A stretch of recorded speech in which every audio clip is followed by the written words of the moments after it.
podcast Dónde Vivir en Miami. Hoy estaremos como siempre analizando los datos económicos importantes para los Estados Unidos y para la ciudad de Miami en lo que tiene que ver con el real estate. Ha sido una semana bastante corta, ha sido una semana de Thanksgiving donde no tenemos demasiados datos, pero tenemos unos datos importantes. Quédate hasta el final, comenta, dale like porque es importante que este podcast sea difundido para que la mayor cantidad de personas pueda disfrutar de este contenido. Información veraz, información que hacemos desde la ciudad de Miami con muchísimas ganas para que tú entiendas el mercado del real estate y puedas comprar, vender o rentar de una manera segura. ¿Qué tenemos, Jenny? ¿Cómo estás? ¿Cómo estuvo esta semana? ¿Cómo lo ves desde el punto de vista de una semana corta? Quisiera que empezáramos con algún comentario de tu parte.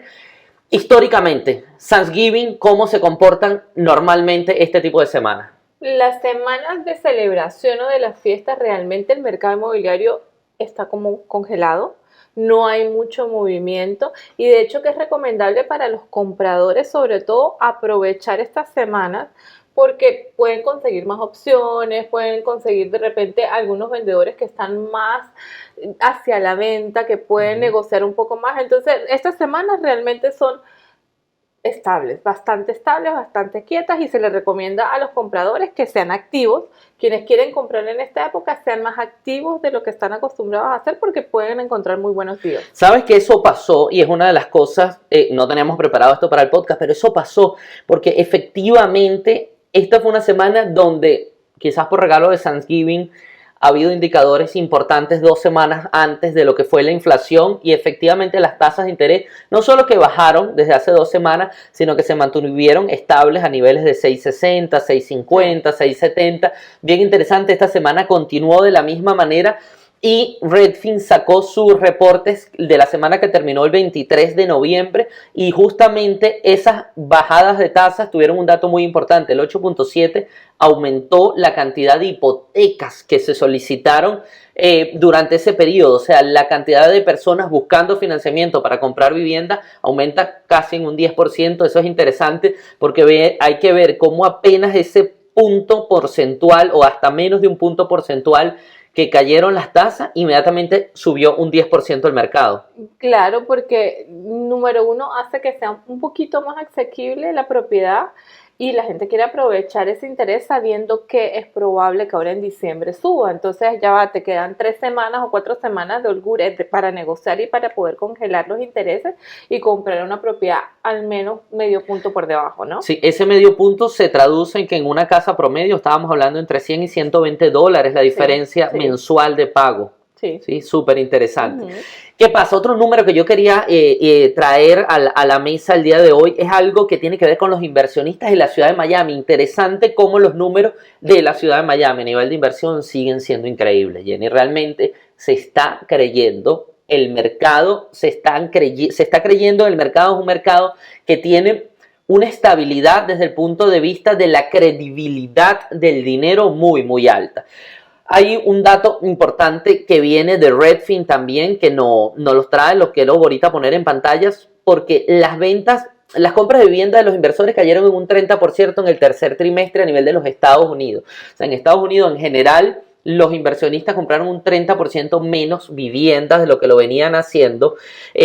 Aquí podemos ver en pantalla justamente esos datos, como ha sido históricamente en los tercer quarters desde el 2000 hasta ahora, hasta el 2022. En este 2022 como cayeron, pero también teníamos que ver que había un disparo, sobre todo en el 2021, 2020 de 141%.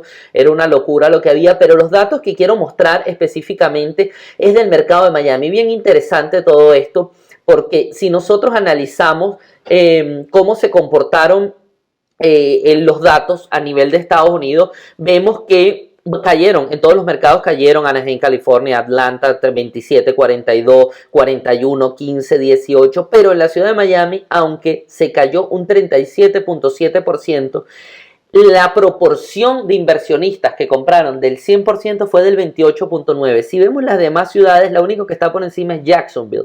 Eso quiere decir que los inversionistas dejaron de comprar en las mismas proporciones en el resto de los mercados, pero en Miami se sigue manteniendo estable, incluso aumentó un 0.3%. Eso quiere decir que la proporción de inversionistas que compran sigue siendo alta. Y si los inversionistas están comprando, es porque ven plusvalía en el futuro. El inversionista no compra si no está lo más seguro posible de que va a obtener rentabilidad. Claro, y es que recordemos también que el mercado de rentas en Miami es un mercado que está en auge para el inversionista, te deja muchísimo cash flow si hablamos de rentas largas y mucho más aún si nos vamos a hablar de rentas cortas. Entonces, el inversionista, Miami siempre para el inversionista ha sido un mercado en el que quiere estar presente y hoy más que nunca. Hoy más que nunca porque te deja mucho cash flow. Sí, justamente eso de lo que es rentar o comprar y cómo está funcionando en el mercado de Miami, incluso estas cifras las tenemos en otros podcasts de Invierte en Miami, nuestra marca internacional, y la vamos a dejar en etiqueta en esta parte del video porque es importantísimo. Si ustedes quieren ver ese video, puedan hacer clic, puedan entrar, puedan comentar. Tuvimos varias conversaciones esta semana con inversionistas, sobre todo inversionistas Colombia y Chile, que están viniendo mucho a la ciudad de Miami, y efectivamente, porque del podcast sale eso, por qué está sucediendo esto, y sabemos todos los factores. Incluso hay un dato fundamental e importante que sucedió esta semana en la ciudad de Miami, que salieron las cifras de quiénes son los primeros 10 compradores de vivienda o de inmuebles en la ciudad. Y el primero es Alemania, que nos sorprendió, pero efectivamente esos son efectos de la guerra en Europa.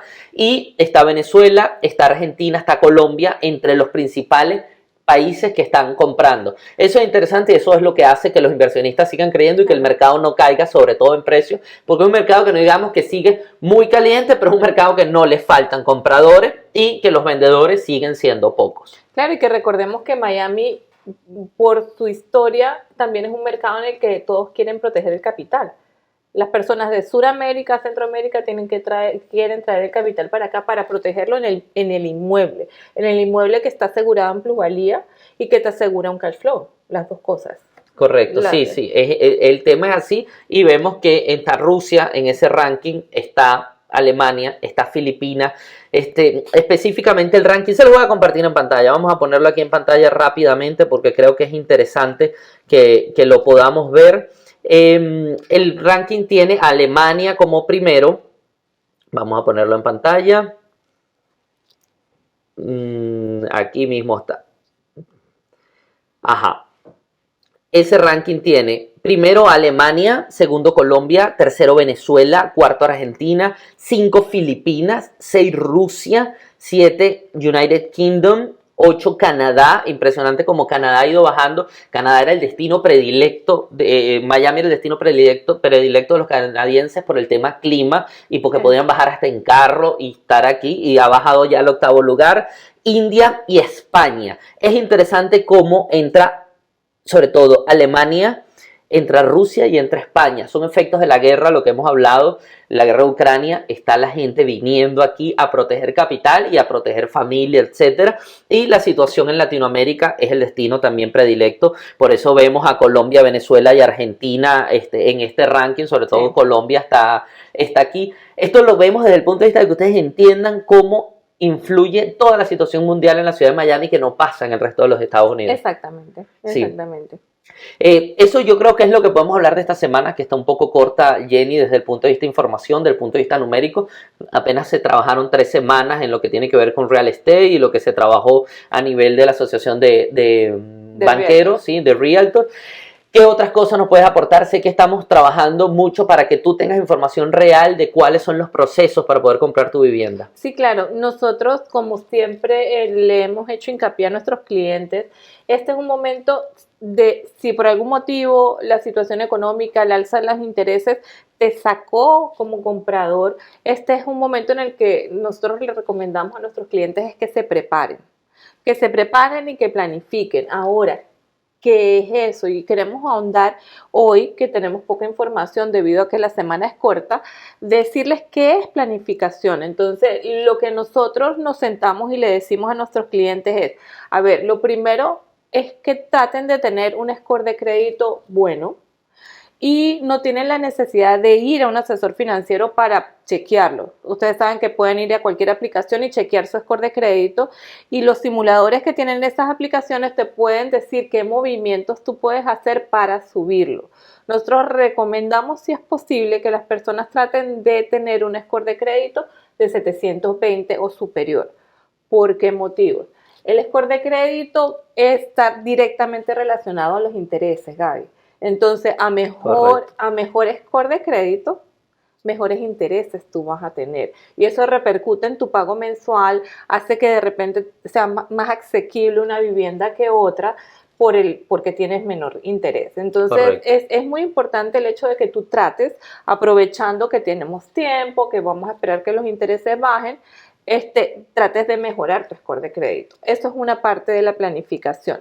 Como segundo, ustedes pueden recurrir a nosotros o a otro realtor o a un asesor financiero para que le haga una especie de cálculo basando o tomando una situación ideal de score de crédito, una situación ideal de empleo y que le hagan un cálculo en base a sus ingresos y sus deudas y que ustedes sepan aproximadamente la vivienda que pueden comprar, el valor de la vivienda. Entonces, en base a ese valor de vivienda, uno siempre tiene un área geográfica en la que desea vivir. Entonces, en base a ese valor que te va a dar la persona a la que tú acudas, nosotros estamos a la orden, tú determinas si tú puedes comprar una casa o puedes comprar un condo, si pueden ser 3 habitaciones, 4 o 2. Esas cosas es bueno escribirlas y hablarlas en familia. Y yo siempre le digo a mis clientes, por favor, digan cuáles son los no negociables. Es correcto. Y eso es parte de la planificación. Saber que no es negociable. Para mí no es negociable una casa sin patio. Yo necesito algo que tenga patio porque me encanta el barbecue. Esas cosas tienes que hablarlas en familia para que el momento de la compra esté todo más escrito, todo más específico. Correcto. Y sea más fácil el trabajo para nosotros y también para ustedes como familia decidir qué es lo que quieren, qué es la propiedad que calza justo en sus necesidades. Eso es parte de la planificación. Cuando ya vamos más allá, decimos, ok, hay algo que también ayuda a mejorar el interés y es el down payment. Correcto. Entonces, aprovechando que hay tiempo, que tenemos un espacio para planificar un poco mayor al que nosotros desearíamos, los intereses subieron y vamos a planificar un poco más, trata de ahorrar un poco más y tener un down payment más elevado. ¿Por qué? Porque a medida que el down payment es mayor, tú representas menos riesgo para los bancos. Y al representar menos riesgo, ellos te dan un interés más bajo. Correcto. Sí. Entonces recomendamos siempre que traten de ahorrar un poquito. Hay personas que dan lo menos que pueden, pero eso repercute en ti para un interés más elevado. Por cierto, Gaby, cuando tú hablas de casa, nosotros estamos acostumbrados siempre a tratar de idealizar la casa y buscar la casa de nuestros sueños. Entonces, es muy importante que nosotros como compradores sepamos que al principio es probable que nosotros podamos comprar un condo, sobre todo en estos momentos de la inestabilidad económica, que hay un condo algo pequeño y poco a poco tú vayas subiendo en tamaño de la propiedad. De hecho, esa es una estrategia de inversión que utilizan muchísimas personas y de repente en el próximo podcast nosotros podemos hacer énfasis y mostrar esa estrategia de inversión con gráficos para que las personas vean el ejemplo y de repente se planifiquen a generar ese tipo de estrategia que en los años, por un ejemplo, 10 años, tú puedes lograr a tener 4 propiedades, ir creciendo en tamaño y en cada una de ellas ir aplicando los beneficios de primer comprador. Entonces, eso es algo que pudiésemos traerle a nuestro público, claro, porque es bastante importante. Sí, totalmente. Sí, las estrategias trascienden más allá del momento de compra. O sea, las estrategias tienen que venir no solo de voy a comprar, tengo que generar una estrategia, sino es empezar a generar una estrategia de hoy a los próximos 10, 20, 30 años, incluso hasta tu retiro. Hoy puedes empezar a planificar esos objetivos y sentarte con tu asesor financiero, con tu realtor, para empezar desde hoy a ver cómo llegar a ese momento final o ese momento ideal. Claro, y eso lo podemos hacer en nuestro próximo podcast. Correcto. Sería genial para brindarle la información. Otra cosa que recomendamos en el momento de la planificación es las deudas.